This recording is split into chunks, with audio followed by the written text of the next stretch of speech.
Welcome to Global Dispatches, a podcast for the foreign policy and global development communities and anyone who wants a deeper understanding of what is driving events in the world today.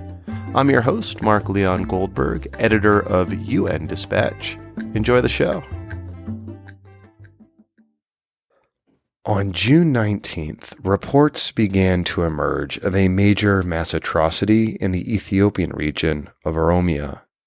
There is still much we do not know about this event, but credible media outlets are reporting possibly hundreds of people killed in an attack, and those killed were from the Amhara ethnic group. This latest attack fits into a broader pattern of ethnic violence in Ethiopia, which is a trend that has accelerated since the outbreak of civil war in November 2020. The civil war is concentrated in the northern Tigray region and pits the Ethiopian federal government and allied militias against a regional military force known as the Tigray People's Liberation Front, the TPLF. Over 1.5 million people have been displaced in that fighting. And as my guest today, Laetitia Bader, explains, hundreds of thousands of Tigrayans have been displaced in a campaign of ethnic cleansing. She contributed to a joint Human Rights Watch-Amnesty International report titled, "We Will Erase You from This Land: Crimes Against Humanity and Ethnic Cleansing in Ethiopia's Western Tigray Zone." Laetitia Bader is the Horn of Africa director at Human Rights Watch. We kick off discussing this latest attack in Oromia, and then we have a long conversation about the evidence that she helped gather about a systematic campaign of ethnic cleansing in Tigray in the context of the civil war. The conflict and crises in Ethiopia are topics we have returned to many times over the years, and especially since the outbreak of conflict in November 2020. If you are interested in learning more about the root causes of this conflict, I recommend previous episodes, which you can find on globaldispatchespodcast.com or by searching through the archives of this podcast if you are a subscriber. And I will post a link to the joint Human Rights Watch Amnesty International report in the show notes of this episode. All right, now here is Laetitia Bader, Horn of Africa Director at Human Rights Watch. It's been very difficult to get information from that area. Now, Western Oromia has actually been the site of a lot of violence for almost 3 years now. There has been a very abusive counterinsurgency operation by both federal government but also regional government forces there. There have been other bouts of very large-scale attacks on minority communities, notably Amhara communities in Western Oromia in the last few years. So these are unfortunately trends which have been happening for some time. This incident and the little information which has come out so far suggests this is really a horrific and very large-scale attack. But it is happening in a context in which civilians, and this is both the Oromo population, but also the Amhara minority communities in Oromia, have been caught very much between a rock and a hard place, between armed groups and also security forces. And this is happening at a time where the events there have really fallen off the radar of the world. People have been ignoring Oromia more generally for the last 2 years, as a lot of the attention has been for very real reasons as well on the very serious abuses which have been happening in the context of the conflict in northern Ethiopia. But the suffering of the communities and a lot of fear amongst the communities there has been very real.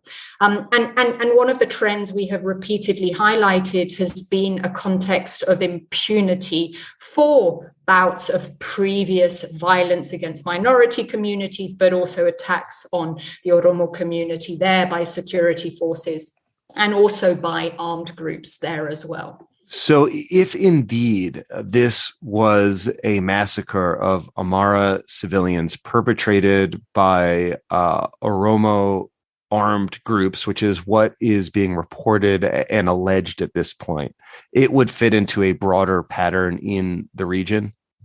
Yes, I mean, there has been a complexity to some of the attacks on the Amhara minority communities there in the past. So it's not the first large-scale attack which has been blamed on the Oromo Liberation Army. They have denied involvement. This isn't the first time they deny involvement in these abuses in the past. But there is very little information coming out of what happens there. And so the complexity is key, and ensuring that there is a context in which there can be independent investigations is so critical as well, because narratives play such a key part in shaping the mindsets of many communities. And I think making sure that there is a space in which you get to the truth is absolutely key to ensure there aren't new cycles of grievances. So yes, it does fit into previous trends, but there have also been other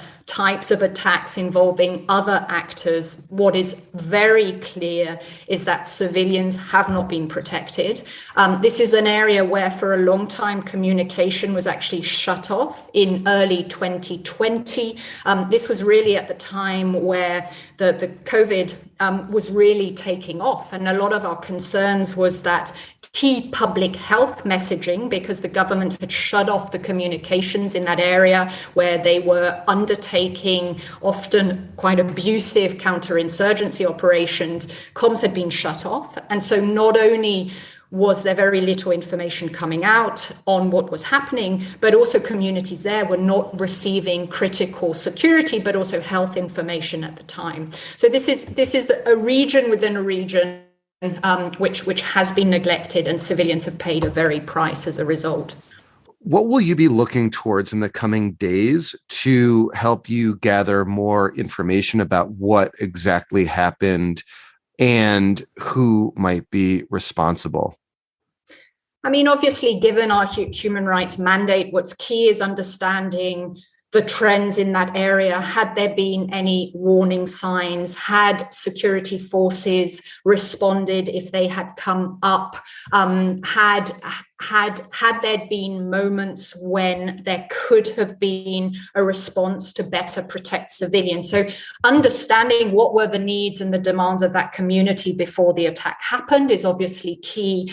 But of course, understanding their current situation, testimonies of actually what happened in the attacks, and understanding the cost. What are their requests? What are they asking for of the government and of others at a time when so many lives have been turned upside down? So this recent incident, if indeed confirmed, would fit into a broader pattern of increasing ethnic violence in Ethiopia that's accelerated since the outbreak of the conflict in Tigray in November 2020. We were scheduled to speak before news of this latest incident erupted about your report into abuses in Western Tigray. Could you situate Western Tigray for us both geographically and demographically?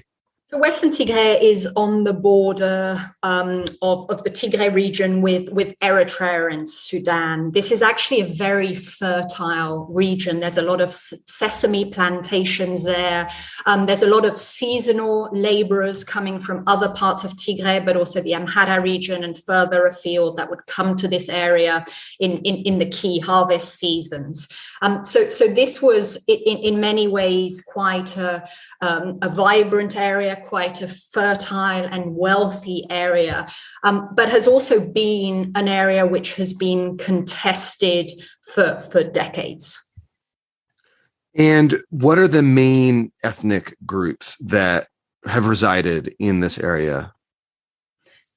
I mean, predominantly there have been both ethnic Tigrayans, ethnic Amhara communities, and also Walkite communities, which are much more of a mix. And in many ways, there have been a range of definitions and self-identification, both with the Amhara community and with the Tigrayan community, and within their own community as well. So these are in many ways the key communities around which a lot of the contestation and the demands and the related abuses have been happening.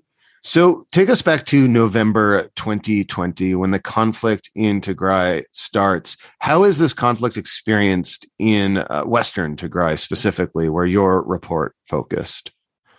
Well, Western Tigray is very much one of the first area where the conflict broke out. And, we traveled to Sudan in December 2020. So, about 1 month after this conflict in Tigray had started. And we mainly spoke to individuals and communities that had fled from Western Tigray and really kind of described how much their lives had been turned upside down in the space of a few days.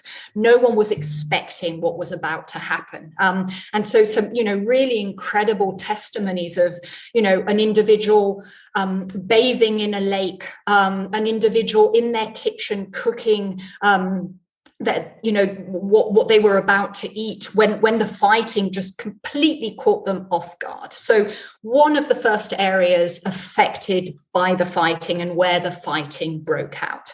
Now, very quickly, in the space of a few weeks, the federal government forces with allied forces from the Amhara region and also militia from the Amhara region took control of Western Tigray.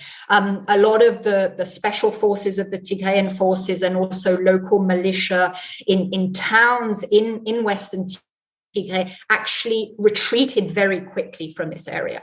And as we will describe, what then happened was very quickly Amhara regional officials and new administrations were established in Western Tigray, going back to late November 2020 and December 2020. So whereas previously this area was administered by the TPLF, that entity had been defeated on the battlefield, so to speak, and had retreated to other parts of Tigray. So Amhara forces took control. What then happened to ethnic Tigrayans living under this new administrative control? So what we found, and we really started to document the waves of abuses, and so our report looks at what has been 15 months of different waves of what we have found to be an ethnic cleansing campaign, is a very organized series of very serious crimes. So we documented sexual violence against Tigrayan communities there, expropriation of land and property, mass roundups of Tigrayans of all walks of life. And what our reporting really highlights is this wasn't just happening in one or two towns. The abuses were rolled out in a very organized fashion by the administration and the security forces in Western Tigray across at least 14 towns. So a really large geographic area. And what we found was that these measures, so they also included denying Tigrayans to speak Tigrayan in the streets. Signs in Tigrayan were removed in the streets. People's property was taken away from them. Tigrayans were denied the little humanitarian assistance. The food that was coming into this zone was distributed by the federal government main food assistance agency, and that was being denied to Tigrayans at a time where they were also losing all their other means of survival. They were denied new administration ID cards, which made it very difficult for them to move around. I mean, imagine this was very much a period where very militarized checkpoints everywhere, and you have this community increasingly unable and living in fear and unable to move around. Massive sexual violence, extrajudicial executions, especially of Tigrayan men, but also boys. And what we really started to document from late December 2020 was an organized forced expulsions of Tigrayans. And this is really when we started to see hundreds of thousands of Tigrayans from Western Tigray zone being and arriving in other parts of Tigray. So that happened in two ways. Many thousands of Tigrayans were forcibly expulsed directly from detention facilities. So as I was describing, you had the federal government forces, the Amhara forces that were sweeping Tigrayans into these informal, formal detention facilities throughout that area. Basically just like big open air prisons? A mixture. Some were warehouses, some were homes, some were police stations, some were prisons. So a real mixture, different security forces controlling different detention facilities. But you do have evidence that it was an alliance of the Amhara regional forces and the federal government that were participating in this mass roundup. Absolutely. I mean, in our report, we document the specific abuses we found in which the federal government forces were involved. I mean, especially war crimes that were committed in the first 2 months. But federal government forces have been involved and participated in the mass roundups, which continued for over 15 months, but also in the forced expulsion. So what we saw were both thousands of people from detention facilities being put in buses and basically bussed away from their land. But we also saw what is coerced expulsions, where people's lives were made so difficult. The intimidation, the ongoing killings, the sexual violence, the ethnic slurs that were being on a daily basis, the warnings. There were basically warnings being made in town halls by the new administration saying Tigrayans have to leave. This is not land belonging to Tigrayans. There were leaflets that were appearing on the streets of several towns at the same time. And so you also then saw organized busing. So the administration were actually putting forward buses that, of course, people then had to pay for to actually be bused to other parts of Tigray. And so this organized forced expulsion was very central to this ethnic cleansing campaign. And I think it is important to underline here, this is a government organized ethnic cleansing campaign, which is very different in many ways to bouts of ethnic violence, which are involving non-state actors, armed groups. This was a state orchestrated campaigns against a particular population. Are there any individual stories you could share from your reporting that are illustrative of this organized campaign? What were victims of this campaign telling other human rights researchers about what happened to them as individuals? I mean, there were a whole range of themes that came up again and again. I mean, one was how dehumanized people felt, and especially those who were held in these mass detention facilities. I mean, the waves of detention have continued to date. And in many ways, it's one of the biggest concerns we have, is that we believe hundreds, if not thousands, of Tigrayans are still detained. And what we found was that the conditions in those detention facilities were deteriorating.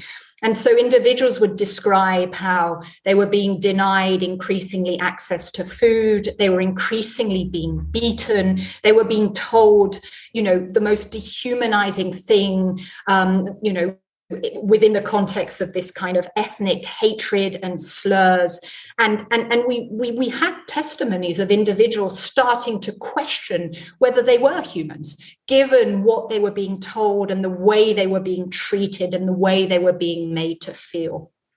I interviewed an old man who was actually rounded up in one of the later phases that we documented. So these roundups continued into November, December through to January this year.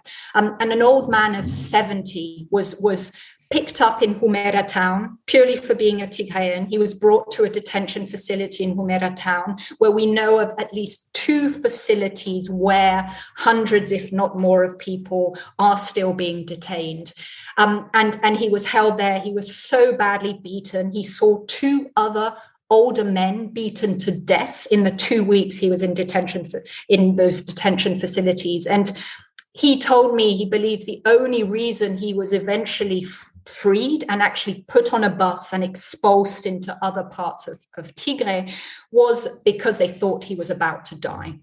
And so horrible, dehumanizing stories. And I think his story in many ways is just so illustrative of the ongoing suffering of this community. He was actually bussed across the Tikizi River, which is seen as the natural boundary between Western Tigray zone and other parts of Tigray. And he then ended up in a displaced persons camp, which was then hit by a drone strike.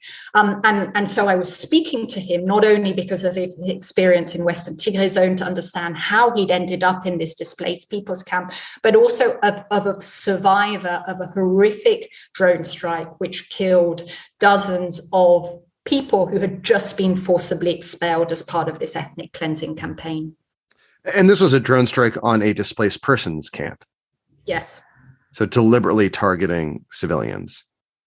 There are absolutely real questions about why the victims were predominantly women, children, very young children, and elderly people, because what we were seeing in Western Tigray at the time was it was mainly elderly people and women with young children who were basically being forcibly expulsed, whereas men, boys of the age of 15 through to 50-year-old men, were being detained.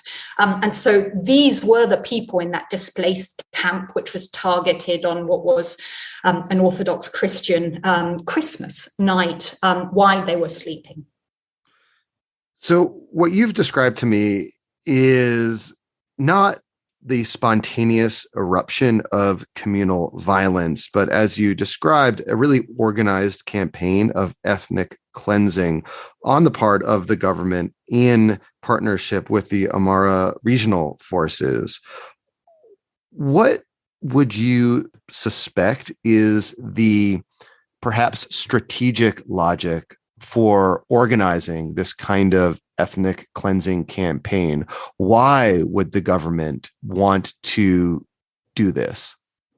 This has been an area which has been contested for decades. And when the conflict started, this area was given very much, and the Amhara regional forces and administration were given the opportunity to establish an administration in this zone.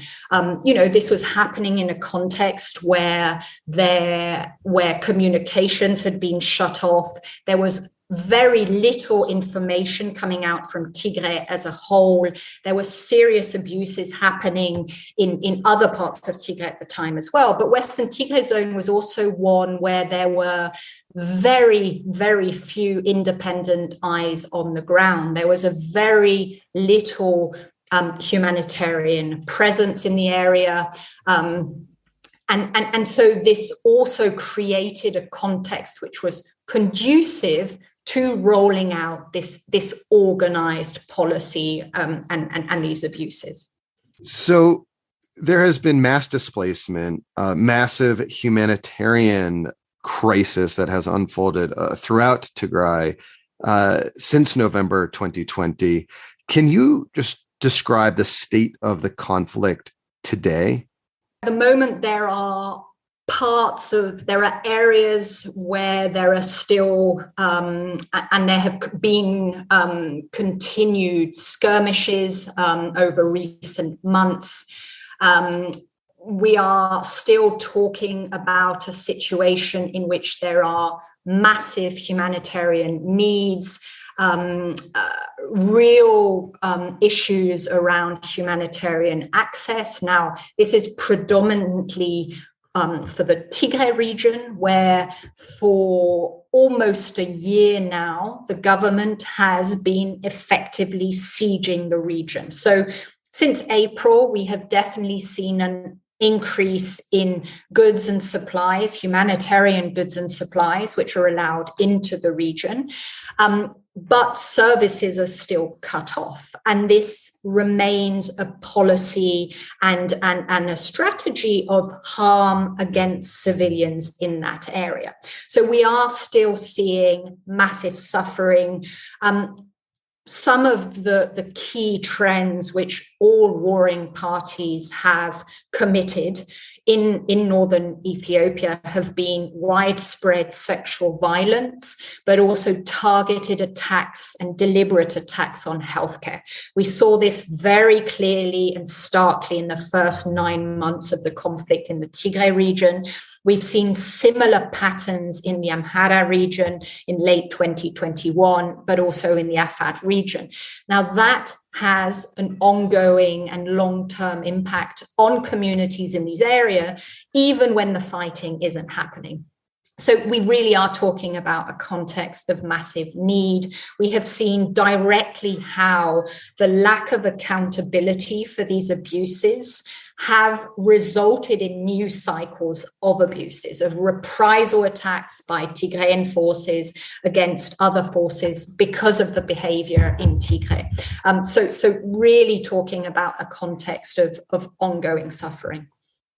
So is there anything sort of realistic that the international community can do at this point to both support accountability for ethnic cleansing, crimes against humanity, war crimes that have been committed in the context of the Tigray conflict, and also anything more the international community can be doing to support both increased access to besieged regions and also support a more comprehensive cessation of hostilities or peace agreement? So let's start with Western Tigray zone, because in many ways the needs there are quite specific. In the report, we identify 3 individuals with command responsibility roles and also involvement and direct participation in the crimes we document in this report. So it is absolutely essential that the international community is calling for investigations and serious prosecutions for the crimes they have committed. They have overseen and continue to oversee these abuses, and their ongoing involvement and presence in the region is contributing to harm there. So both in terms of calling for investigations, accountability, but also taking measures such as individual targeted sanctions against these individuals. There can be no business as usual by the international community with individuals such as those. At the same time, there are absolutely pressing protection needs. So it's key for the international community to continue to press for there to be independent actors able to access detention facilities. As I described, the conditions in the detention facilities deteriorated in the second half of last year. We believe the crimes and the abuses there could amount to the crime of extermination. And so that is an absolute need. Given that this is an area where there is likely to be a protracted political process which needs to happen, it's also absolutely key that there is a protection presence in the area. So that can happen in many ways. First of all, there needs to be a much stronger humanitarian presence there to ensure that all communities, and we're not only talking about Tigrayans, but others as well, are accessing assistance, but a presence which is really protection-led and where there is stringent oversight. The international community needs to make sure that assistance going into Western Tigray zone is not further instrumentalized in this ethnic cleansing campaign. But we've also said that as part of any negotiation negotiated settlement amongst the warring parties, there should be an agreement to deploy an AU-led protection force to this area. There are real concrete physical protection needs. So in terms of more broadly, basically peacekeepers from the African Union would be a useful way to protect civilians under threat. Absolutely. So we've called for an AU-led peacekeeping force, which would obviously need to have significant international support and participation, if possible, as well.